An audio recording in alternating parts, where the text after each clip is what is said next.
गोरेगावमध्ये मोठ्या प्रमाणात अनेक समस्या आहेत. मग इथल्या रोजगारांचा प्रश्न आहे, इथल्या नालाखटिकांचा प्रश्न आहे, इथल्या विस्थापितांचा प्रश्न आहे, हॉस्पिटलचा प्रश्न आहे आणि त्याचबरोबर वाढते गुन्हेगारींचा प्रश्नसुद्धा इथे मोठ्या प्रमाणात आहे ना. का तो चोर लोक आहेत, ते चोरून नेलाय ना, तो आम्हालाच वोटिंग करणार. वायकर बोला आम्हालाच वोटिंग करणार, त्याच्याकडे सर्व लोक बोलतात तुम्हालाच वोटिंग करणार. आम्ही बाळासाहेब ठाकरेचे एकनिष्ठ आहोत. या ठिकाणी रवींद्र वायकर विरुद्ध कीर्तिकर असा सामना आहे, म्हणजेच ठाकरे विरुद्ध शिंदे असा हा सामना आहे.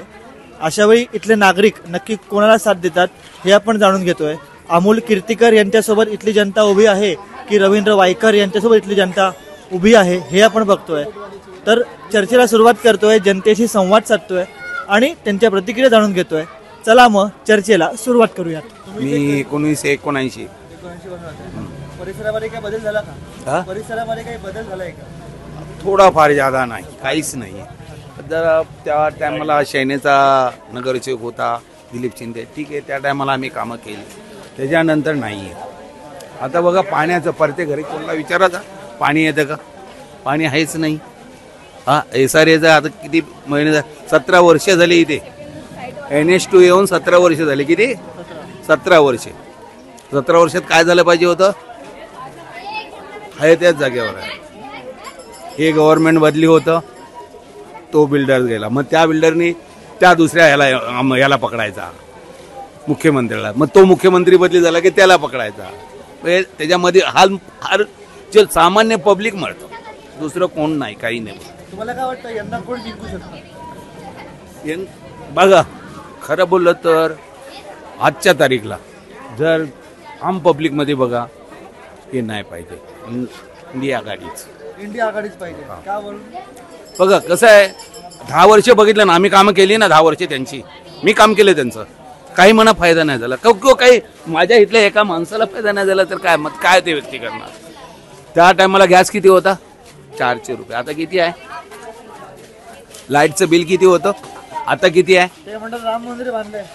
अहो राम मंदिर काय, राम मंदिर पोट भरतं का? राम तर आमच्या घरात पण राम आहे, हर एक माणसाच्या घरात राम. जो हिंदू आहे त्याच्या घरात राम आहेच. हिंदू आहे त्याच्या घरात राम आहेच ना. त्याने पोट भरत नाही, आम पब्लिकचं पोट त्या नाही भरत. असे कितीही तर तुम्हाला दाखवू, बेकार ग्रॅज्युएट झालेली पोरं बेकार पडलेली आहे, त्यांना कामधंदा नाहीये, ते काय करणार? जर असं 10 वर्ष तुम्ही बोलला ना मोदीच्या हम आहे, मोदी जो करेगा, काय झालं? काहीच नाही झालं. तुम्ही 15 लाख देणार होता, त्यातला 5 पैसे पण आले नाही कोणत्या खात्यावर. 10 वर्षात तुमच्या आयुष्यात काय बदल झाला? काहीच नाही. आमच्या भगतनगरला तर पाण्याचे बी बंदोबस्त नाही आहे. सर्व पाणी लॉक करून ठेवते, कलापिले, आणि गटारं नाही व्यवस्थित आहेत. अजून बँकेत पैसे टाकले ते बी नाही अजून कुठे मिळत आहेत. सर्व फेकामफेकी चालू आहे मोदीची. आणि बोलतो अच्छे दिन आएंगे, कभी दिन अच्छे आएंगे मालूम नहीं हम लोग को. अभी हमारा 65 उम्र है और 5 साल जिएंगे, तब तक अच्छा है तो ठीक है, नहीं तो गए बस. मला काय वाटतं परिसरात कोण निवडून येऊ शकतो? यार आम्हाला आमचा अमोल कीर्तिकर येणारच निवडून. पण शिवसेना धनुष्यबाण वायकरांसोबत आहे. ते असून दे ना, का तो चोर लोक आहेत, ते चोरून नेलाय ना, तो आम्हालाच वोटिंग करणार. वायकर बोला आम्हालाच वोटिंग करणार, त्याच्याकडे सर्व लोक बोलतात तुम्हालाच वोटिंग करणार. का बरं? कारण काय त्यांना ओरिजिनल शिवसेना पाहिजे ना. इलेक्शन कमिशन म्हणताय की शिवसेना खरी त्यांची. कोण बोलते? इलेक्शन सर्व पैसे खाऊन बोलतायत. मनाने बोलले पाहिजे ना खरी शिवसेना कोणाची ती. लहान लहान मुलांना विचार ते सांगू शकतात खरी शिवसेना बाळासाहेब ठाकरेची आहे. एकनाथ शिंदे तर चोर आहे साला. गद्दारी केली त्यांनी, मुख्यमंत्रीसाठी गद्दारी केली. आम्ही त्याला मुख्यमंत्री देणारच होतो. नक्कीच अमोल कीर्तिकर जिंकणार, कारण आमचं बहुमताने अमोल कीर्तिकरांनाच वोट देऊ आम्ही. कारण आमचे जे बेसिक प्रश्न आहेत ते साधे असतात. आम्ही नागरिक आहोत, आमचं मत हे महत्त्वाचं असतं, हे त्या खासदारालाही कळायला पाहिजे. जो रवींद्र वायकर आहे तो आमच्यातला नाही, काय नाही, त्याला आमचे काय मतं आहेत किंवा आमच्या काय अडचणी आहेत हे त्याला माहिती नाही, तर आम्ही त्याला का मतं द्यायची? आमच्या बोला ना. खासदार आहेत आता इथले. हो 10 वर्ष तुम्ही त्यांना सोडून दिलंय. हो. तर मुलगा आल्याने नक्की असं काय बदल तुम्हाला वाटतं? आम्ही बाळासाहेब ठाकरेचे एकनिष्ठ आहोत. मुलगा किंवा वडील यांनी पक्ष सोडला का? नाही ना. पक्ष फोडाफोडी झाली हे नक्की आहे, पण त्यांनी पक्ष सोडला का? नाही सोडला. वडील ही शिवसेनामध्ये होते आणि मुलगाही शिवसेनामध्येच आहे. आमचंही मत शिवसेनाला जाणार नक्की आहे. कारण 10 वर्षापासून ना आम्ही गोरेगाववासी आहोत. आमच्या ज्या बेसिक नीड्स होत्या ना 10 वर्षापासून फक्त आम्हाला आश्वासनं देतात. हा बिल्डर येतो, तो बिल्डर येतो, तो बिल्डर येतोय, सर्वे होतोय, अमकं फलान डमकं फक्त होतंय, पण काही होत नाहीये. 10 वर्षात कुठे गेलं पाहिजेत? म्हाडाचे रूल्स आम्हाला माहिती नाहीयेत. बिल्डरला दिल्यानंतर 3 वर्षामध्ये तुम्हाला बिल्डिंग बनवायचे ब्ला ब्ला ब्ला, आम्हाला माहिती नाहीत का? आम्हाला माहिती आहेत. सगळ्यात महत्त्वाची गोष्ट तर आमच्या गोरेगावमध्ये आम्हाला हॉस्पिटलच नाही साहेब. आम्हाला हॉस्पिटलच नाही. आम्हाला जर काय आजार झाला तर आम्हाला डायरेक्ट कुपरला जायचंय, नाही तर ट्रॉमाला जायचं, नाही तर कांदिवलीला जायचंय. आम्ही जर अर्ध्या रात्रीला आमचा जर म्हातारा माणूस जर आजारी पडला तर आम्ही त्याला कसं न्यायचं आम्हाला तुम्ही सांगा. जवळच्या जवळ जर हॉस्पिटल असेल तर आम्हाला चांगलं नाही का? आणि तो आम्हाला कोण देणार? हे कोणाचं काम आहे? तर खासदाराचं काम. बीजेपीने आम्हाला दिलं का ते? किंवा त्यांच्या त्या गठबंधन ज्यांनी काय केलेलं आहे आम्हाला त्याची वांधा नसतो, पण त्यांनी आम्हाला ते दिलं का? 10 वर्ष झाले साहेब. 10 वर्षात ना हॉस्पिटलचं काही होतं. तो बेसिक फाउंडेशन पे नहीं हुआ. जो रोजमर्रा वाला जिंदगी है उसमें महंगाई है. बाकी पब्लिक को देश को नहीं देखना है. अपना रोजमर्रा वाला जिंदगी है ना, उसमें है ना प्रॉब्लम आ रहा है. महंगाई ज़्यादा हो गई है. आदमी है ना बेसिक लाइन पे जो चाहिए, बेसिक नीड्स है, बेसिक जो मूलभूत जो है वो महंगाई थोड़ा हो गई है. और कोई सुविधा नहीं है. सुविधा का प्रॉब्लम है थोड़ा. क्या लगता है आपको कौन आएगा इस बार? अभी वो नहीं बता सकते, लेकिन सेटिस्फेक्शन अभी जो मतलब बेसिक लाइन में है वो नहीं है. अभी फिलहाल है ना, उसका अभी टाइम लगेगा. मोदी जी आएंगे कि नहीं आएंगे, क्या लगता है?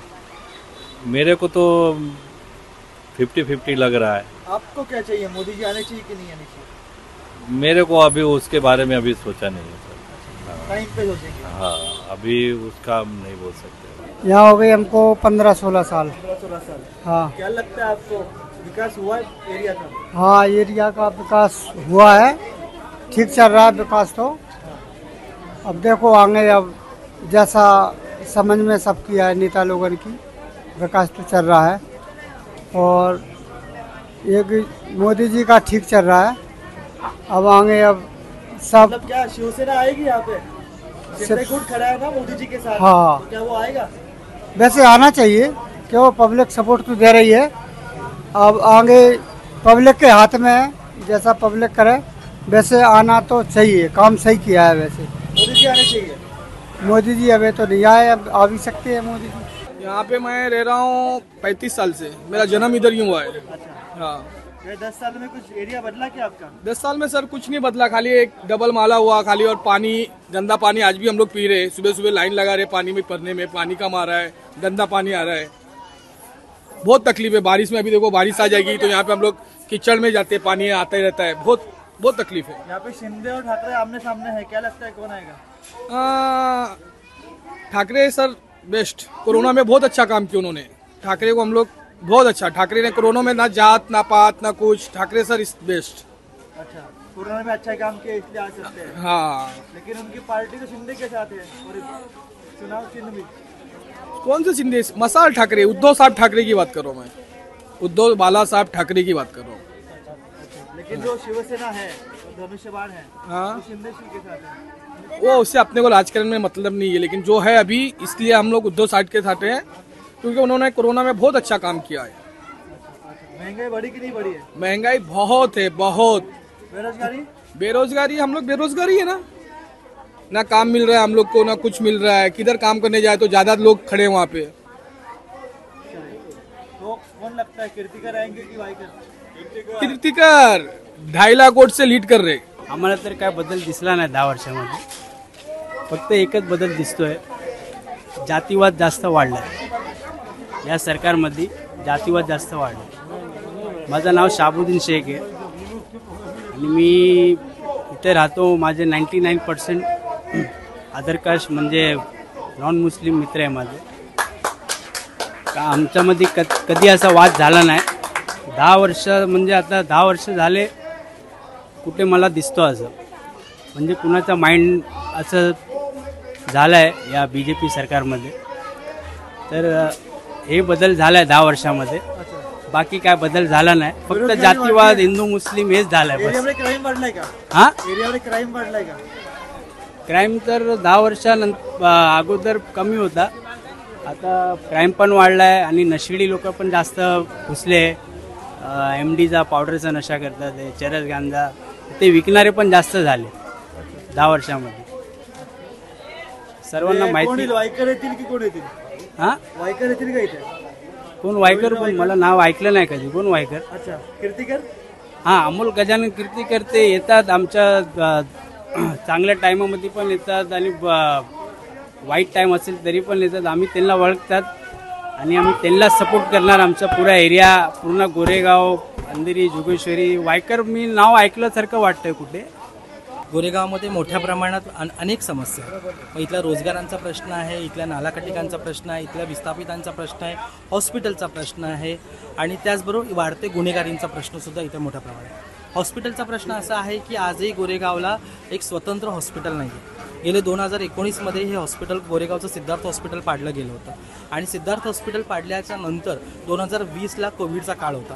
कोविडमध्येही मोठ्या प्रमाणात बऱ्याच गोष्टी सहन कराव्या लागल्या होत्या. अशावेळी हॉस्पिटलचा प्रश्न आज गोरेगावमध्ये ऐरणीवर. आत्ता जरी कुठेही समजा एखादं ॲक्सिडेंट झालं तर ते ॲक्सिडेंट झाल्याच्या नंतर गोरेगावमध्ये कुठल्याही पद्धतीने आमच्याकडे ती सुविधा उपलब्ध नाही आहे. त्यामुळे हा हॉस्पिटलचा प्रश्न आहे. विस्थापितांचा प्रश्न तेवढाच मोठा आहे. स्थानिक खासदारांनी कधी पुढाकार घेतला होता का? नाही, स्थानिक खासदारांनी एकदाही पुढाकार हॉस्पिटलच्या बाबतीत घेतला नाहीये किंवा इथल्या भगतसिंगनगरमधल्या नाला कटिंगांच्या बाबतीतही घेतला गेला नाहीये. कारण आजही भगतसिंगनगरमध्ये मोठ्या प्रमाणात नाला कटिंग होत आहे किंवा अनेकांना पात्र अपात्र केलं गेलं आहे आणि ह्या सगळ्यांना इथून त्यांचं पुनर्वसन हे थेट वाशी नाक्याला करण्याचा प्रयत्न करतात. मी इथल्या स्थानिकांनी वेगवेगळ्या आंदोलनाच्या माध्यमातून ते थांबवण्याचा प्रयत्न केला आणि लॉकडाऊनमध्ये सुद्धा इथे त्यांना विस्थापित करण्याचा प्रयत्न केला जात होता. म्हणजे हा सरकार कोणाचं होतं? त्या लॉकडाऊन म्हणजे त्यावेळी ह्याचं उद्धव ठाकरे होतं. पण हे इथल्या भाजपच्या राजकीय दबावांखाली या सगळ्या गोष्टी केल्या जात होत्या आणि आजही ते थांबलं गेलेलं आहे. पण आज जेव्हा आंदोलनं झाली आणि त्याच्यानंतर थांबलं गेलं. पण इथले खासदार जे आत्ताचे आहेत गजानन कीर्तिकर ते कधीही वस्तीत आम्हाला जास्त दिसले नाही. मुलगा तिकीट घेतलंय ठाकरे गटाकडनं. हां, काय वाटतं, काय हवा कुठून आहे? बाप बेटांमध्ये खूप फरक आहे. अमोल कीर्तिकर हे आमचे मित्र आहेत आणि अमोल कीर्तिकर हे खूप चांगल्या पद्धतीने इथल्या तरुणांना समजतात, महिलांना समजतात, तृतीयपंथीयांना समजतात. एक तर खास करून तृतीयपंथीयांच्या विषयी संवेदनशीलता दाखवणारा अमोल कीर्तिकर आहे. इथे मोठ्या प्रमाणात अमोल कीर्तिकरांनी मंदिरं बांधण्याचं काम केलं. काय वाटतं? नाही, अमोल कीर्तिकर क्लिअर करूया की अमोल कीर्तिकरांनी मोठ्या प्रमाणात तिथं डेव्हलपमेंटचं कामं केली आहेत. लोकांच्या प्रश्नाला धरून समजून घ्यायचा प्रयत्न केला आहे. अमोल कीर्तिकर जी आश्वासनं देतात ते पूर्ण करतीलच आणि त्यामुळे वायकरांनी कधी गोरेगाव वेस्टला पायच ठेवला नाही. त्यामुळे गोरेगाव वेस्टला वर्सोवाला लोकसभा खूप मोठा आहे. अशा ठिकाणी ज्या माणसांनी कधी पायच ठेवला नाही, घाबरून भ्रष्टाचाराच्या भीतीपोटी घाबरून तो शिंदे गटात गेलेत आणि शिंदे गटात जाऊन त्या निवडणुका घेतात आहे. त्यामुळे मला असं वाटतं की वायकर निवडून येणार नाही पण अमोल भैया कीर्तिकर 100% निवडून येतात असं वाटतंय. 100%. इथे आजूबाजूला हॉस्पिटल्स नाहीयेत सरकारी. येस काय सांगाल त्याविषयी? सरकारी हॉस्पिटल असायला पाहिजे सर्वांसाठी आपलं. म्हणजे इथे जवळ म्हणजे एकदम नाही आहे गोरेगावमध्ये. म्हणजे ॲडमिट वगैरे पेशंट नाही होत इकडं. म्हणजे OPD आहे, OPD चालतं आहे पण फक्त त्याच्यासाठी नाही. त्यासाठी प्रयत्न केले जात आहेत. हां, चालू आहे ते. म्हणजे मी ऐकलंय की म्हणजे ते चालू होणार आहे, सुरू होणार आहे. बस आणखीन काय नाही मला ऐकलंय. तुम्ही काही फक्त आव्हान कराल सरकारला याविषयी? हां, बोलू शकतो की म्हणजे चांगला केलं म्हणजे होऊन जाणार. म्हणजे सर्वांसाठी म्हणजे चालू होऊन गेलं तर म्हणजे. महाराष्ट्रातील सर्व बातम्यांचे विश्वासार्ह व्यासपीठ. सकाळच्या सर्व सोशल मीडिया प्लॅटफॉर्मला लाईक, फॉलो आणि सबस्क्राईब करा. तसंच सर्व नोटिफिकेशनसाठी बेल आयकॉन प्रेस करायला विसरू नका.